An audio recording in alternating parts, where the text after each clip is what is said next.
Hello, xin chào các bạn đã quay trở lại với kênh YouTube Review 5 phút. Ở cuối tập 119, sau khi cùng đàm đạo với gã nam tử bí ẩn, Vương Lâm rốt cuộc cũng tìm được con đường vấn đỉnh của mình, đó chính là nghịch. Thời gian trôi qua, Vương Lâm bây giờ đã cùng Mạc Lệ Hải trở lại khoảng sân rộng lớn nơi cuộc chiến yêu tướng chuẩn bị đến vòng 2. Đến đây, ở vị trí trung tâm, một tên lính canh hô lớn, sau đó ở giữa quảng trường, chiếc trống đen xỉ cũ kỹ liền rơi xuống. Nhìn nó, gã tam tử mặc giáp vàng chỉ vào chiếc trống lớn tên yêu cổ bên cạnh nói: Phụng mệnh đế quân, vòng thứ 2 này có sự thay đổi, không phải chiến đấu mà là gõ chiến cổ, trận này sẽ thi xem ai đánh được nhiều tiếng trống nhất. Dứt lời, hắn quan sát đám yêu tướng một lượt rồi nhìn một tên nói: Yêu tướng Vu Sâm bước ra. Vu Sâm bước ra tới phía dưới yêu cổ, hắn vận chuyển yêu lực chuẩn bị đánh trống. Nhìn hắn, cái tên bên cạnh Hoàng Phó Soái nói: Việc gõ vang không có gì lạ, khó khăn chính là lực phản chấn khổng lồ kia, người mà ngươi chọn có lẽ thua rồi. Nghe vậy, Huyền Phó Soái chỉ lạnh lùng nhìn về sân đấu đáp: Người này không đơn giản như ngươi tưởng đâu. Lời vừa dứt, cùng lúc đó ở trên đài, cái tên Vu Sâm đã ngưng tụ lực lượng xong, chớp mắt hắn hóa thành đạo cầu vồng đánh lên chiếc trống yêu cổ. Tiếng trống trầm thấp vang lên, một lực lượng kinh khủng từ mặt trống truyền tới, khiến tên kia sắc mặt tái nhợt. Tuy nhiên, hắn rất nhanh đã gõ thêm một cái, sau đó lại vận lực bàn tay gõ thêm một cái nữa, tiếng thứ 3 bộc phát. Thế nhưng, đến tiếng trống thứ 4 vừa đánh vào, Vu Sâm đã liền thu tay, thân thể bắn ngược về phía sau, trên miệng thổ huyết. Đến đây, nam tử mặc kim giáp nói: Được rồi, người trợ giúp của yêu tướng Vu Sâm bước ra đi. Nghe vậy, Vu Sâm trầm giọng đáp: Ta không có người trợ giúp. Thấy thế, nam tử mặc kim giáp gật đầu lên hướng về phía xa nói: Yêu tướng Mặc Phi đi ra. Dứt lời, mọi người lập tức tập trung vào Mặc Phi. Hắn mặc áo giáp, mang mặt nạ dữ tợn, bước đi khiến trống ngực người xem đập thình thịch. Nghe vậy, Mặc Phi thong thả bước về phía chiếc trống trước mắt, đi tới cạnh trống, hắn ta không thèm vận lực đã bắt đầu đánh từng nhịp. Trước mắt, 3 tiếng trống đầu tiên đã vang lên như sấm rền, tiếp theo, một quyền ngưng tụ lực lượng mạnh mẽ hơn đánh ra, ngay sau đó lại một quyền nữa. Đến khi tiếng trống thứ 6 vang lên, tiếng hoan hô nhiệt liệt từ khắp nơi lập tức truyền tới. Đến đây, đôi mắt Mặc Phi lóe lên nói: Sau tiếng trống là có thể khiến Mặc Mỗ dừng lại sao? Dứt lời, thân thể hắn bay lên chân đạp hư không, lại đánh một quyền tới cái trống nhỏ. Cuối cùng, tiếng trống thứ 7 vang lên, sắc mặt Mặc Phi đột nhiên biến đổi, hắn không chút do dự lập tức lui lại phía sau. Hắn vừa lui lại, áo giáp trên người vỡ nát hóa thành tro bụi, thế nhưng hắn chưa thua, một đòn đánh từ xa tung ra, chỉ thấy một tiếng trống nữa lại vang lên. Đến đây, lực phản chiến lập tức làm mặt nạ trên mặt hắn vỡ vụn, nhìn hắn, Vương Lâm giật mình vì hắn giống hệt nam tử tóc đen ở trong hồng lao. Còn Mặc Phi đánh xong 8 tiếng trống, hắn cũng mau chóng trở về hàng ngũ, ngay sau đó đến lượt người trợ giúp của Mặc Phi tiến lên. Chớp mắt không chút chần chừ, người này liền lao về phía trước, hóa thành làn khói xanh hướng thẳng tới chiếc trống và bắt đầu công kích. Nhất thời, từng tiếng trống lại một lần nữa vang lên giữa hư không. Đến khi tiếng trống thứ 3 vang lên, hắn lập tức phải lấy ra phi kiếm phá tan mọi ngăn cản, rồi đánh lên mặt trống. Thế nhưng đến đây, người trợ giúp cũng dừng lại mà không đánh nữa, vì nếu tiếp tục hắn nhất định sẽ trọng thương. Cứ như vậy, tổng cộng Mặc Phi và người trợ giúp gõ được 11 tiếng trống. Thành tích này khiến sắc mặt tất cả yêu tướng trở nên âm trầm. Nhìn họ, Mạc Lệ Hải tái nhợt nhìn Vương Lâm nói: Vương lão đệ thôi, vòng thứ 2 này chúng ta chịu thua đi. Cùng lúc đó, cái tên Thạch Tiêu trầm giọng hỏi người đứng cạnh: Trần Đào, ngươi có thể đánh mấy tiếng? Nếu thời kỳ đỉnh cao thì ta có thể đánh được hơn 10 tiếng, hiện giờ chỉ có thể đánh được 7 tiếng, không thể nhiều hơn Mặc Phi. Cùng lúc mọi người đang xôn xao thảo luận thì giữa sân, tam tử mặc kim giáp đã chỉ vào Vương Lâm chậm rãi nói: Ngươi đi ra. Nghe vậy, Vương Lâm thong dong đi ra, hắn nhìn nam tử mặc kim giáp với ánh mắt lạnh lẽo nói: Ta không phải tên là ngươi, ta là Vương Lâm. Vương Lâm, ngươi có dám đánh cuộc với ta không? Nghe được lời này, Vương Lâm đáp: Nói đi. Ta cá là ngươi không thể đánh được 5 tiếng trống, nếu ngươi thắng ta sẽ tự mình đề cử ngươi với yêu đế đại nhân. Nếu ngươi thua thì ta sẽ xử lý chuyện ngươi dám đả thương yêu tướng, nếu không dám đánh cuộc thì lập tức rời khỏi Thiên Yêu Thành. Đáp lại, Vương Lâm vẫn lạnh lùng đáp: Ta không cần ngươi đề cử với yêu đế, ta muốn một cánh tay của ngươi. Muốn một tay của ta thì trừ khi ngươi có thể đánh hơn 5 tiếng trống, nếu ngươi có thể gõ 10 tiếng thì ta cho ngươi hẳn 2 tay. Đã như vậy, ta sẽ khiến ngươi tâm phục khẩu phục. Lời này vừa dứt, cuộc đổ ước của Vương Lâm cùng tên mặc giáp vàng liền khiến mọi người ngẩn ra. Sau một hồi, Vương Lâm vô cùng tự tin đến gần cái trống yêu cổ, nhìn nó, anh ấy đưa tay phải vuốt nhẹ lên mặt trống.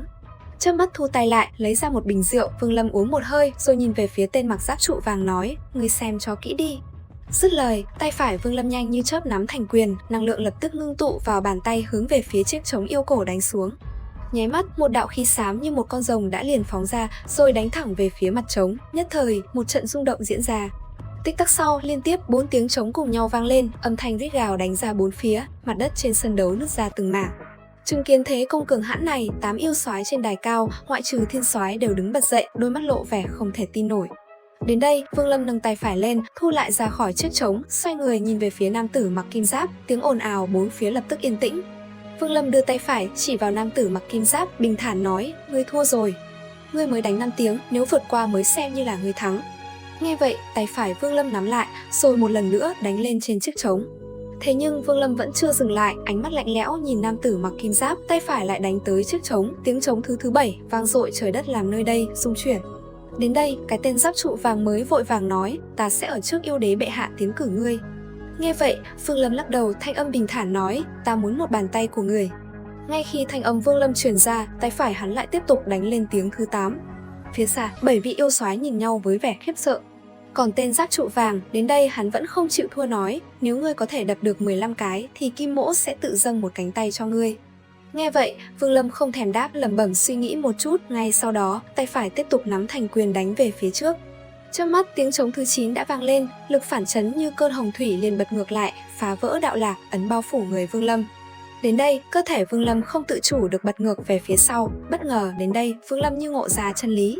Chậm rãi tiến về phía chiếc trống, Vương Lâm khẽ đặt nhẹ tay lên nó để cảm nhận. Cùng lúc đó, từ trong chiếc trống kia, từng luồng năng lượng màu đen ầm ầm tản ra, khiến tóc tai cùng quần áo Vương Lâm bay phấp phới. Đồng thời, trong đầu hiện lên dòng suy nghĩ, Vương Lâm lẩm bẩm nói: "Thiên đạo biến hóa gói gọn trong hai chữ thuận và nghịch, nỗi bi thương của mấy trăm năm gửi vào tiếng trống, tán phát theo tiếng trống chỗ tận cùng của tiếng bi thương." Nói rồi, Vương Lâm khẽ thu tay rồi lại nhẹ nhàng gõ lên mặt trống, nhất thời, một luồng năng lượng phản chấn kinh người tản ra. Cứ thế, tiếng trống thứ 10 đã vang lên, tuy nhiên, năng lượng trùng kích tiến vào trong cơ thể lại làm Vương Lâm cảm thấy thoải mái. Nhìn cảnh tượng ấy, đám yêu soái kinh hãi nói: "Tẩy tủy, người này lại dùng tiếng trống để tẩy tủy." Lời mấy tên yêu soái vừa dứt, Vương Lâm khẽ nâng tay phải lên rồi đánh vào yêu cổ thêm một lần nữa, tiếng trống thứ 11 mang theo cảm giác bi thương vang lên. Nhìn nó, tên giáp trụ vàng giật mình nói: "Tiếng trống chứa ý niệm, người này sao có thể làm được, chuyện này tuyệt đối là không thể." Lời của hắn vừa dứt, khi tiếng trống vang xa, tất cả mọi người ở nơi này trong đầu liền hiện lên một sự tang thương và buồn tủi. Trong nháy mắt khi tỉnh táo lại, tất cả mọi người đều tỏ ra kinh hoàng. Trong số đó, một người nhìn chằm chằm vào Vương Lâm rồi nhẹ giọng: "Có lẽ hắn mới chính là người mà yêu đế bệ hạ đã chờ đợi rất nhiều năm. Tu vi của ta đã dừng lại rất lâu rồi, không ngờ lại có chút rung động." Còn Vương Lâm phía xa đứng trước trống yêu cổ, anh ấy nhìn tên mặc giáp vàng quát: "Đánh 15 cái, ngươi tự phế một cánh tay phải không?" Dứt lời, Vương Lâm thu hồi ánh mắt rồi nhắm chặt lại, tay phải khẽ đặt lên yêu cổ. Đây là lần đầu tiên Vương Lâm cảm nhận được sự kêu gọi vấn đỉnh. Đến đây, trong đầu Vương Lâm liền hiện lên từng dòng suy nghĩ, bất giác anh ấy lộ ra vẻ kiên quyết lạnh lùng nói: "Đạo của Vương Lâm ta là nghịch thiên mà đi, đây mới là con đường của ta. Ta có thể quét sạch những bi thương trong lòng, nhưng những gì trong lòng ta nắm giữ, cho dù là thiên đạo cũng đừng hòng cướp đi." Giờ khắc này, Vương Lâm mạnh mẽ ngẩng cao đầu nhìn lên bầu trời, trên người hắn đột nhiên tuôn ra một luồng khí tức cực kỳ kinh người.